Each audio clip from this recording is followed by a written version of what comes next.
हाँ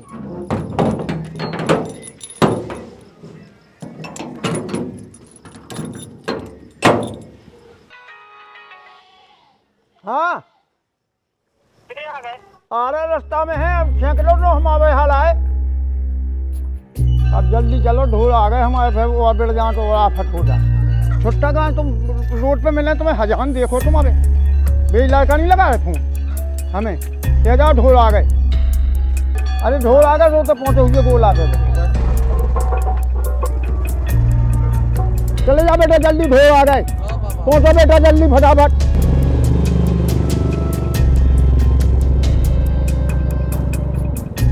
फिर रहे आदमी खेतन में दिखाए बे लाइट लाइन, देखो बिड़ागा ढोल, देखो मोटरसाइकिल में बिड़ागा ढोल।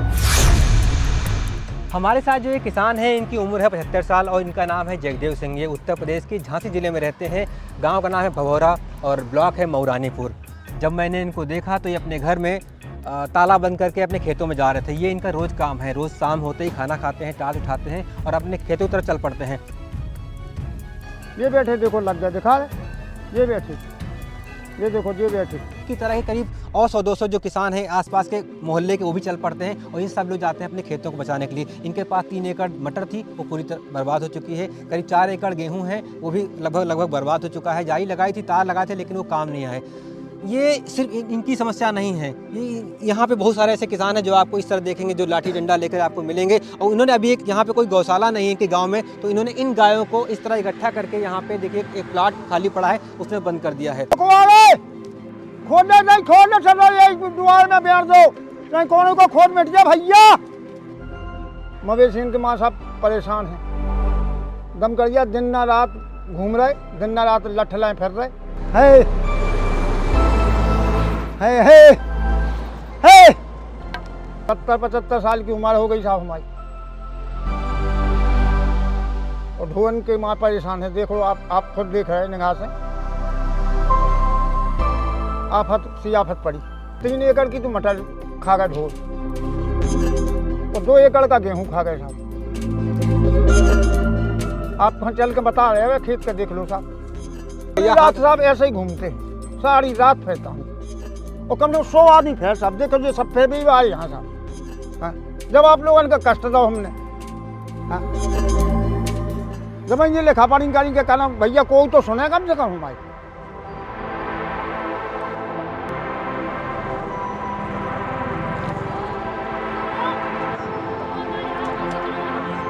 बहुत परेशान है किसान लोग, हम लोग कि रात दिन हम लोग खाना नहीं खा पाते हैं और लाठी लेकर के और घूमते रहते हैं, और थोड़ा सा झटक मिलते हैं और जानवर जब घुस जाते हैं तो पूरा खेत ही मिटा देते हैं। बचना खाने के लिए तो किसान इतना मोहताज हो जाता है कि ये लगता है जब खेत को देखता है कि क्या आफत में कर लूँ, इतना परेशान हो जाते हैं। हम लोगों की कई खेती हैं जो उजड़ चुके हैं, किसान इतने परेशान है कि उनका वही तो है, और खाने को कुछ बचता नहीं है, तो उनको ये लगता है कि कहाँ मर जाऊँ। सब जो है, अगर एक बार जो खेत में जानवर घुस जाए, जैसे हार्वेस्टर नहीं चल जाता, बिल्कुल ऐसे हार्वेस्टर जैसे हो जाता खेत भगवान के साथ। हाँ, ये थोड़ा सा बच्चों डूठा है जी, पूरी नरवाई अब हो रहा होगा, जो कबे हो गए। देखो जो पूरा खेत खबागा, दूसरा डाओ तीसरा खाद, जो देख लो आप, जो पूरा खेत खप चुका है। देखो जो है जा सब का हम मरे के बाल बच्चन हम पट के कुगा में के कितने मर जाए, हम हमारा तो दिमाग खराब होगा। हमारी मुसीबत में देखो पानी भरेगा टपक जा में रो रहे थे वे लोग, फिर हमने उसका खाद की। देखो आप टोने दिखाएंगे, सब खबिया है पूरा खेत। मेरे पास 5 एकड़ ज़मीन है।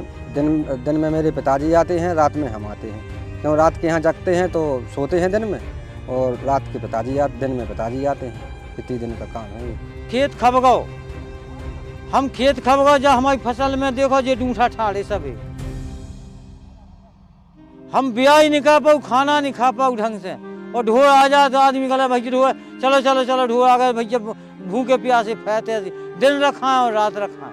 रुक जाओ, गाड़ी आ रही, गाड़ी आ रही, ऐसे ना निकलो, हमारा ढूंढ के चक्कर में पतो पाओगे अपन हो जाए डैमेज। वो कैन जुआ नहीं खत्म होगा तो बताओ का कैन ढूंढन की माँ, मवेशी बहुत परेशान कर रहे। ना तो कपड़ा पे भी खा ना ओढ़ भी खा, मतलब हम बाल बच्चे ने खा कपड़ा घाय धाए कि हम अपनी लाने ले कपड़ा मवेशियन ने खा ले। हम कहता कि इतना ही मर जाए कि हम खेत ही पे। हमारे बुंदेलखंड जनपद झांसी में अन्ना जानवरों की विकराल समस्या है। सैकड़ों की संख्या में अन्ना जानवर किसानों के खेतों में घुस जाते हैं, उनकी फसलें चर जाते हैं, किसान बर्बाद हो जाता है। कई किसानों ने आत्महत्या कर ली। 4 किसान ठंड लगने से मौत हो गई। कारण वो रात को खेतों में झोपड़ी में रहकर फसलों की रखवाली कर रहे थे और ठंड लगने से उनकी मौत हो गई, जिसका पीएम हुआ शासन प्रशासन को मालूम है। तो सरकार कह रही कि अन्ना जानवर की कोई समस्या नहीं, लेकिन धरातल पर अन्ना जानवर से किसान परेशान है, फसलें बचा नहीं पा रहा है। आप देखेंगे बुंदेलखंड के जो भी जनपद आपको मिलेंगे वहाँ पे अन्ना जानवर आपको हाईवे पे मिलता दिखाई देगा।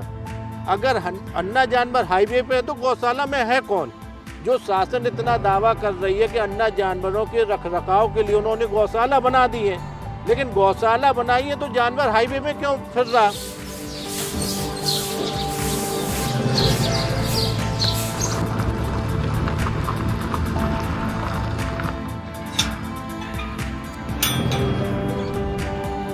ग्राम पंचायत नई नियुक्त हुई तो हमने गौशाला का संचालन सफलतापूर्वक किया था, लेकिन अंत में देखने में आया कि अप्रैल माह का जो हमारा भुगतान होना था वो अटक गया। और अप्रैल के बाद चूँकि खेतों में कोई फसल नहीं होती तो गौशाला 3-4 महीनों के लिए बंद कर दी जाती है और जानवरों को छुट्टा छोड़ दिया जाता है। तो इस समस्या को हम लगातार प्रशासन के सामने उठाते रहे कि हमारा पुराना भुगतान किया जाए।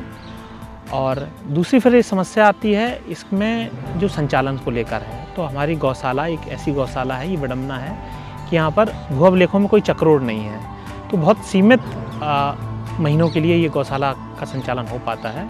लेकिन जब हमने देखा, जब वो नवंबर का महीना आ गया, जब यहाँ पे फसलों की बुवाई हो जाती है, तो नवंबर के महीने तक हमारा पुराना भुगतान नहीं हुआ और बार बार हम प्रशासन को लिखते रहे।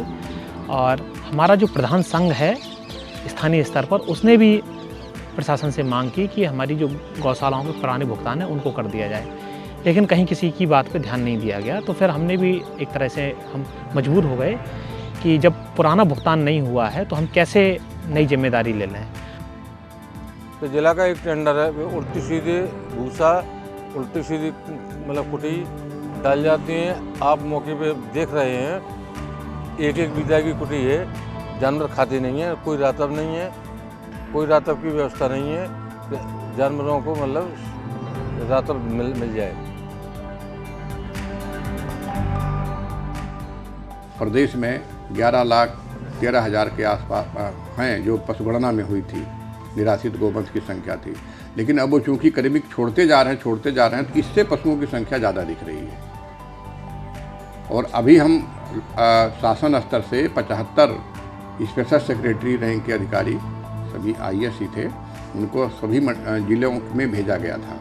उनकी भी रिपोर्ट यही बता रही है कि जो हम लोगों के है लगभग 1,10,000 के आसपास गोवंश अभी संरक्षित करने को बचे हुए हैं। जिस जिले में ज़्यादा गोवंश अभी सड़क पे घूम रहे हैं या खेत खलिहान में दिख रहे हैं, उनको संरक्षित करने के लिए यहाँ से शासन स्तर से ये निर्देश जा चुका है कि आप उनको पकड़ करके अस्थायी गो आश्रय स्थल पर संरक्षित कराएं।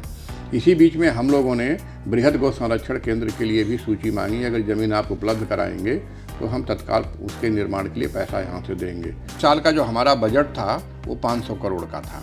500 करोड़ में अभी हमें 100 करोड़ शासन से मिलना है, बाकी 400 करोड़ हम क्षेत्र में दे चुके हैं, यानी जनपदों में प्रधान के खाते में डाल चुके हैं। जिलाधिकारी के द्वारा हमसे पैसा मांगा जाता है।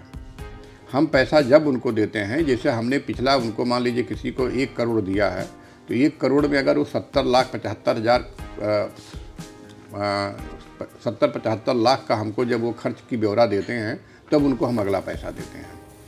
जिन जिलाधिकारियों के द्वारा 1 करोड़ की खर्च का ब्यौरा हमें प्राप्त हो गया, उनको हम दोबारा फिर पैसा दे देते हैं। लेकिन बहुत से जिलाधिकारी के यहाँ से आने में देरी होती या समय पे देते नहीं या देते ही नहीं। आज की तारीख में कुछ जिले ऐसे भी हैं कि पैसा उनको हम 1 करोड़ नहीं 4 करोड़ दे रखे हैं। उन्होंने जो हमारे यहाँ यूसी भेजी है मात्र 35%, 40% भेजा है, तो उनको हम लोग पैसा नहीं देते हैं। तो हम ये समझ जाते हैं ये तो अंडरस्टूड के पैसा हमने आपको दिया, आपने खर्च नहीं किया, या तो आपके खाते में पड़ा होगा या तो प्रधान के खाते में पड़ा होगा। तो ऐसी कंडीशन में पैसा देने में देरी होती है। जो निराश्रित गोवंश की समस्या है उत्तर प्रदेश में, इसमें सबसे जो मुख्य कारण है कि सरकारी जो नीतियां हैं उसमें थोड़ा सा सुधार अगर हो जाए तो माननीय मुख्यमंत्री जी की जो योजना है वो सफल हो जाएगी। सबसे महत्वपूर्ण ये है कि ये इकोनॉमिक वायबिलिटी इस योजना में इन्वॉल्व करना बहुत ज़रूरी है, जिससे उसकी उपादेयता बनी रहे।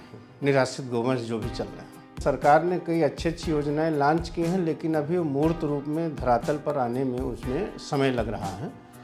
और श्रेष्ठ सीमेन जो बछिया पैदा करने वाला सीमेन है वो निःशुल्क किया जाए। गोवंश आश्रय स्थल बनाकर इसको वो संरक्षित किया जाना भी एक टेम्पोररी सोल्यूशन। परमानेंट सोल्यूशन जो हमारी बड़ी मॉडल है, जिसमें कि गोबर की खरीद है, उसके बाद वर्मी कंपोस्ट बना के उसको खेतों में उपयोग करना है। सब खटोली सब पड़ते हैं यहाँ पर, पूरी रात रहते हैं सब, देख लो। प्रेमचंद जी ने जब हल्कू के बारे में लिखा हुआ तो उन्हें सोचा नहीं हुआ कि उनके जाने के इतने वर्षों बाद भी हल्कू जो है भारत के अलग अलग खेतों में, अलग अलग जगहों पे, अलग अलग गाँव में हमेशा जिंदा रहेंगे। लोटा लोटा वो लोटा बा ये नए जमाने के हल्कू हैं। समस्या इनकी वही है, वही छुट्टा पशु है, वही इनका दर्द है, वही इनकी रूपरेखा है, वही इनकी त्रासदी है। खत्म नहीं हो रही, सदियाँ बीत गई, वर्ष बीत गए, कुछ खत्म नहीं हो रहा है। रोटी तो खाया दो हमें। अरे रोटी बाद में खाएंगे, पहले भी हाथ नहीं आया बनवा रहे।